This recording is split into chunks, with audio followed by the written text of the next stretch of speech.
নমস্কার আমার প্রিয় দিদি বোনেরা বন্ধুরা, রিয়াল ব্লগার মাম্পি চ্যানেলে সবাইকে স্বাগত। যে যেখান থেকে আজকের ব্লগটি দেখছো সবাইকে অনেক ধন্যবাদ আর ভালোবাসা জানিয়ে আজকের ভিডিওটি শুরু করছি।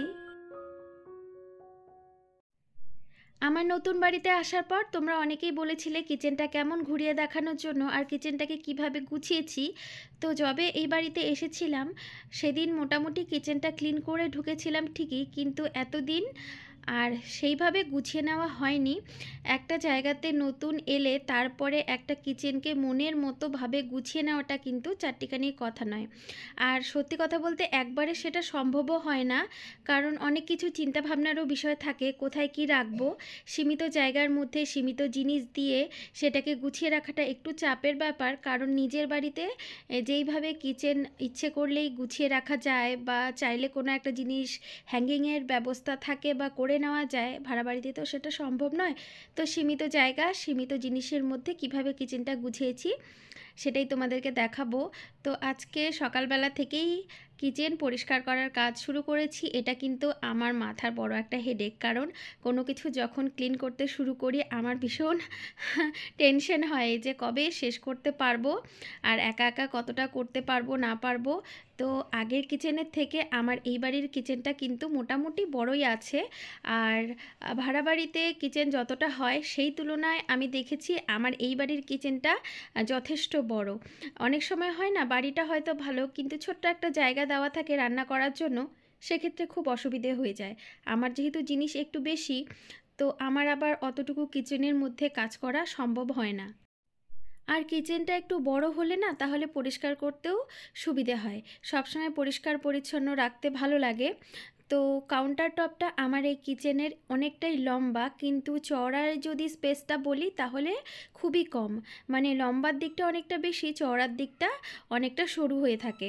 তো এক্ষেত্রে কি হয়, আমার কাজ করতে গেলে একটু অসুবিধে হয়, যেমন সবজি কাটা বা জিনিসপত্র রাখার ক্ষেত্রে একটু অসুবিধে হলেও তো ম্যানেজ করে নিতে পারি। তো যেহেতু আমার কিচেন কাউন্টার টপটা লম্বা, তো সেক্ষেত্রে এই যে বাসনের ঝুড়িটা কাউন্টার টপের ওপরেই রেখেছি। আর এখানে দেখো কিছু এস হুক ব্যবহার করেছি। এই এস হুকগুলোর মধ্যে যেগুলো হ্যাং করে রাখা যায় জিনিসগুলো কিচেনের, সেগুলো হ্যাং করে রাখবো। আর এই কিচেনের দেওয়ালে কোনো রকম হ্যাঙ্গিং করার কোনো ব্যবস্থা নেই, কোনো কিছুই হ্যাং করে রাখতে পারবো না। যতটুকু স্পেস দেওয়া আছে তার মধ্যেই আমাকে জায়গা বুঝে জিনিসগুলো রাখতে হবে। এই যে বাসনের একটা সাধারণত দেওয়ালের মধ্যে হ্যাং করে রাখলে কাজ করতে সুবিধে হয়, কিন্তু যেহেতু এখানে দেওয়ালে হ্যাং করে রাখা যাবে না, তাই আমি কাউন্টার টপের ওপরেই স্পেসে রেখেছি। আর এগুলো জিনিস না মেঝেতে রাখলে একটু অসুবিধে হয়, বাসনপত্রগুলো রাখবো আবার তার উপরে আরশোলা পোকামাকড় উঠবে, তো যার জন্য উপরে রেখে দিলাম। জিনিসগুলো নিতেও আমার সুবিধে হবে আর সব সময় পরিষ্কার থাকবে। তো র্যাকটা এইভাবে গুছিয়ে নিয়েছি। তার সাথে কন্টেনারগুলো মোটামুটি খালি হয়ে গেছে, সেগুলো মেজে ধুয়ে পরিষ্কার করে এখন রোদে দিয়ে রাখবো, তাহলে শুকিয়ে যাবে। কিচেন গুছিয়ে রাখার জন্য সবথেকে আমার যেগুলো ইম্পর্টেন্ট মনে হয় সেটা হলো কন্টেনার পরিষ্কার রাখা, তার মধ্যে জিনিসপত্র ভরে রাখা। কারণ দেখবে রান্নাঘরে যখন কাজ করতে আসবে, রান্না করতে আসবে, যদি ওই মশলা তারপরে জিনিসপত্র হাতের কাছে গোছানো না থাকে তাহলে কিন্তু ভীষণ অসুবিধে হয়। আর আমি এটা একদমই মেনে নিতে পারি না। অনেক সময় হয় না, প্যাকেটে প্যাকেটে ভরা থাকে, সেই প্যাকেট খুলে খুলে রান্নাবান্না করা, আবার ওই প্যাকেট ভরে রাখা, ওভাবে কাজকর্ম আমার ঠিক একটা পোষায় না। তো আমি যতটুকু কিচেনই ব্যবহার করি না কেন, দেখবে আমার সব সময় কন্টেনারগুলো পরিষ্কার থাকে, তার সাথে প্রত্যেকটা জিনিস কন্টেনারের মধ্যে ভরে রাখা থাকে। আর যার জন্য এই যে এখানে যতটুকু মশলা ছিল শেষ হয়ে গেছে। আর নতুন বাড়িতে যখন এসেছিলাম তখন তেমন একটা বাজারঘাট করেছিলাম ঠিকই, কিন্তু এই যে কন্টেনারগুলোর মধ্যে আর ভরিনি, যেগুলো আগের ভরা ছিল সেগুলোই ব্যবহার করছিলাম। আমিও অপেক্ষায় ছিলাম কবে সব ফুরিয়ে যাবে, তারপরে একদিন এগুলো সব ধুয়ে পরিষ্কার করে কিচেনটা গুছিয়ে নেব। আর একটু আইডিয়ারও ব্যাপার ছিল যে কোনটা কিভাবে রাখলে আমার ক্ষেত্রে সুবিধে হবে। তো এদিকে কন্টেনারগুলো ধুয়ে নিলাম। এই যে আমার একমাত্র ক্যাবিনেট যেখানে জিনিসগুলো গুছিয়ে রাখতে পারি। রেন্টে থাকতে গেলে না এরকম একটা ক্যাবিনেট থাকাটা অত্যন্ত দরকার আমি দেখলাম। কারণ মোটামুটি খাবার দাবারের জিনিসগুলো এখানে ভরে রাখলে তাহলে আরশোলা বা টিকটিকি পোকামাকড়ের উপদ্রবটা খুব একটা হয় না। তার মধ্যে দেখবে চিমনি না থাকলে যতই তুমি ধুয়ে মুছে কন্টেনার ভরে রাখো না কেন, ওই তেলের চিটে পড়বে, তারপরে নষ্ট হয়ে যাবে। তার থেকে এরকম একটা ক্যাবিনেটের মধ্যে ভরে রাখি, স্পেসটাও কম লাগে, এটা খুব সুবিধে হয়। তো এখানে দেখো, এই তো দুটো এরকম র্যাক করে দেওয়া আছে, মানে কাউন্টার টপের নিচে একটা আবার শেলফ করে দেওয়া আছে। তো এই শেলফের মধ্যে আমি আমার বাসনগুলো রাখি, বাসন, তারপরে টুকটাক যে জিনিসগুলো রাখা দরকার রান্নাবান্না করে সেগুলো রাখি। আর কাউন্টার টপের উপরটার মধ্যে মোটামুটি ফাঁকা রাখারই চেষ্টা করি। দেখবে যতটা ফাঁকা রাখা যায়, ক্লিন রাখা যায়, ততই কিন্তু দেখতে ভাল লাগে। আরও ইচ্ছে আছে আগামীতে আরেকটু সুন্দর করে কিচেনটাকে গুছিয়ে নেওয়ার, তবে এক জায়গার থেকে আরেকটা জায়গাতে এসে অত সহজে তো সেগুলো চিন্তাভাবনা করা সম্ভব নয়। কিছুটা সময় আগে নিজেদেরও স্থিত হতে লাগবে, তারপরে দেখব আরও কি এক্সট্রা অ্যাড করা যায় বা কিভাবে গুছিয়ে রাখলে আরেকটু ভালো লাগে। তো এদিকে প্রত্যেকটা জিনিস মোটামুটি একটু সরিয়ে সরিয়ে ঝাড় দিয়ে মুছে তারপরে জিনিসগুলোকে রাখছিলাম। আর এই বাড়িতে আমরা এসেছি মোটামুটি 1 মাস হতে চললো। তো তারপর যেমন করে গুছিয়ে রেখেছিলাম তেমনই ছিল, আর খুব একটা হাত দেওয়া হয়নি। আজকে আবার ক্লিন করে নিলাম, কারণ ওই মাঝে মাঝে একটু ডিপ ক্লিন না করে নিলে না খুব নোংরা হয়ে যায়। আর যেহেতু একটুখানি বড় স্পেস আছে, তো মোটামুটি একটু পরিষ্কার করে রাখলে অতটা অসুবিধে হয় না। কতটা সুন্দর করে গোছালাম সেটা তো একটা ব্যাপার আছেই, কিন্তু তার সাথে যেটা ইম্পর্টেন্ট হলো কাজের সময় জিনিসগুলো হাতের কাছে ঠিকঠাক পাবো কি না। কারণ ওই যে ভেতরে চাপা পড়ে থাকে জিনিস, তারপরে আর খুঁজে পাওয়া যায় না, সেটা কিন্তু অনেক চাপের ব্যাপার। তো যার জন্য আমি সব সময় যে কোনো জিনিস গোছানোর সময় একটু মাথায় রাখি, জিনিসগুলো যে রাখছি পরবর্তীতে আবার সেগুলো ব্যবহার করতে পারবো। তো যার জন্যে এই যে এই কন্টেনারগুলো চোখের সামনে রেখেছি। আর এই যে ক্যাবিনেটটার ওপরে কিছুটা জায়গা ছিল, এই জায়গাটুকু আমি ইউটিলাইজ করেছি, মানে কোনো জায়গা আসলে ছাড়িনি। যেটা বললাম, এখানেতে হ্যাঙ্গিং করার কোনো ব্যবস্থা নেই, তাই ছোট ছোট জায়গাগুলোকেই আমাকে স্পেস করে করে ইউটিলাইজ করতে হবে। তো এর আগে আমি না ফ্রিজটাকে আমার কিচেনে রাখতে পারতাম না, তোমরা জানোই আমার ড্রয়িং রুমে রাখতে হতো। তো এবার ফ্রিজটাকে কিন্তু কিচেনে রাখতে পেরেছি। কিচেনে থাকলে অনেকটাই সুবিধে হয় রান্নাবান্না করতে, সবজি বের করতে, তারপরে রান্না করে রাখতে, তারপরে ফ্রিজের ওপরে কিছুটা স্পেস পাওয়া যায়, সেটাকেও আবার ইউটিলাইজ করা যায়, কিচেনের জিনিসপত্র রাখা যায়। তো সব মিলিয়ে মোটামুটি আরেকটু জায়গা পেয়ে গেছি। তো এই যে একটা ছোট্ট বাস্কেট, এখানে আয়ুষ্মানের টুকটাক যেই স্ন্যাক্সগুলো ও খায় সেগুলো রাখবো, রেখে তারপরে আমি ফ্রিজের উপরে তুলে রাখবো।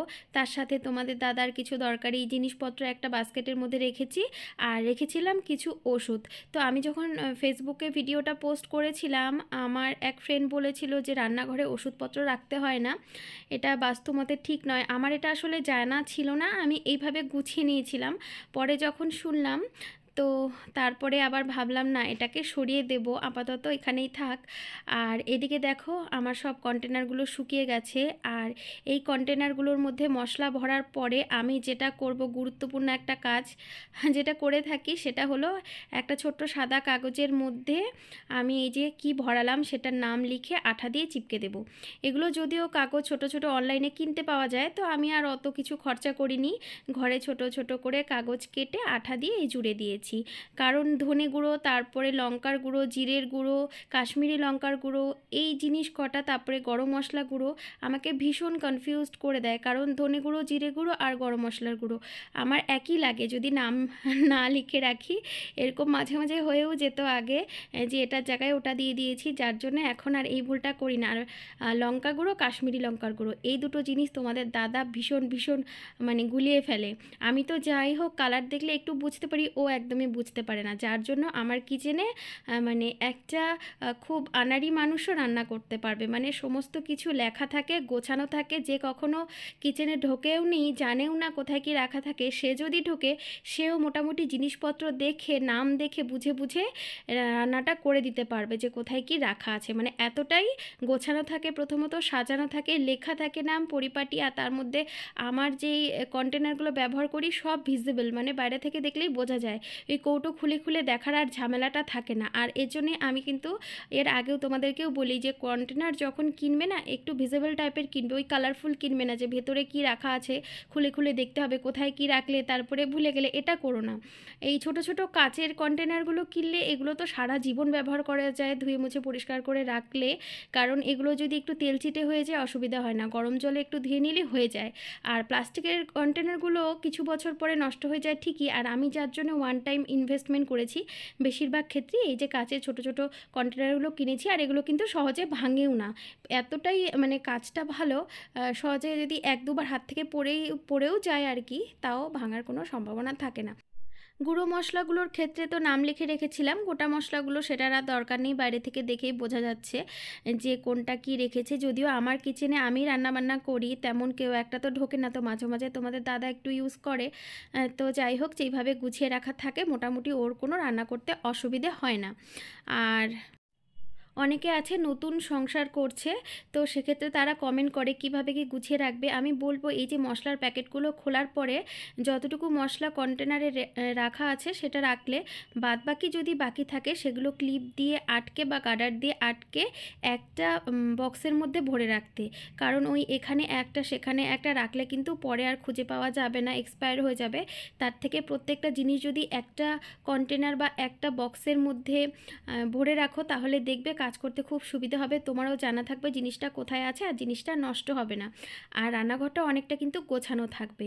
আর এই যে উডেন এই বক্সটা, এটার মধ্যে আমি আমার গরম মশলাগুলো রাখি, এটা আমার খুব পছন্দের একটা জিনিস।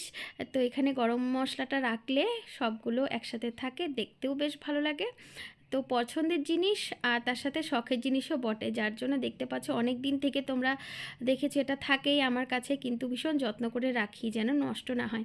আমার প্রত্যেকটা জিনিসই যতটা পারি সর্বোচ্চ ব্যবহার করার চেষ্টা করি, মানে জিনিস নষ্ট করতে দেওয়া চলবে না। হ্যাঁ, কিছু জিনিস ভেঙে যায় নষ্ট হয়ে যায় সেটা তো খুব স্বাভাবিক, কিন্তু যেটা লাইফ টাইম ইউজ করা যাবে সেটাকে নষ্ট হতে দিই না। তো এখানে আরও কিছু খাবার জিনিস ছিল যেগুলো কন্টেনারে ভরে ভরে নিলাম। এই কাজগুলো না ভীষণ মানে কি বলবো সময় নিয়ে নেয় জানো তো, যার জন্য এগুলো আমি প্রত্যেক দিন করি না, একটা দিন রান্নাবান্না একটু কম রাখি অথবা আগের দিন করে রাখি, বা সকালে উঠে ওই এক তরকারি ভাত করে নিয়ে তারপরে এই কাজগুলো শুরু করি। মোটামুটি ওই সকাল 10টার দিকে শুরু করা মানেই মনে করো ওই দুপুর 2-3টে বেজে যায় করতে করতে, কারণ ভীষণ সময় নেয় একটা একটা করে জিনিস গোছানো, তারপরে সেগুলো জায়গা মতো করে রাখা, পরিষ্কার করা, সব মিলে একটু তো সময় লাগে। তাই যেদিন তোমরা কিচেন ক্লিন করবে ভাবছো সেদিন কিন্তু একটু হাতে সময় নিয়ে ক্লিন করতে হবে। তো দেখো এই তো জায়গা মতো সব কিছু গুছিয়ে রাখলাম। কাজ করতে করতে তোমাদের কাছে অনুরোধ, এখন পর্যন্ত যদি তোমরা আমার সাথে থেকে থাকো তো আমার ভিডিওটাকে প্লিজ একটা লাইক করে দিও। তোমাদের একটা লাইক পরবর্তীকালে ব্লগ বানাতে আমাকে অনেক মোটিভেট করে। আর তোমাদের যদি মনে হয় ইউটিউবে আমি একটুখানি জায়গা করে নিই তাহলে আমার চ্যানেলটা তোমরা সাবস্ক্রাইবও করতে পারো, চাইলে ব্লগগুলোকে শেয়ারও করতে পারো।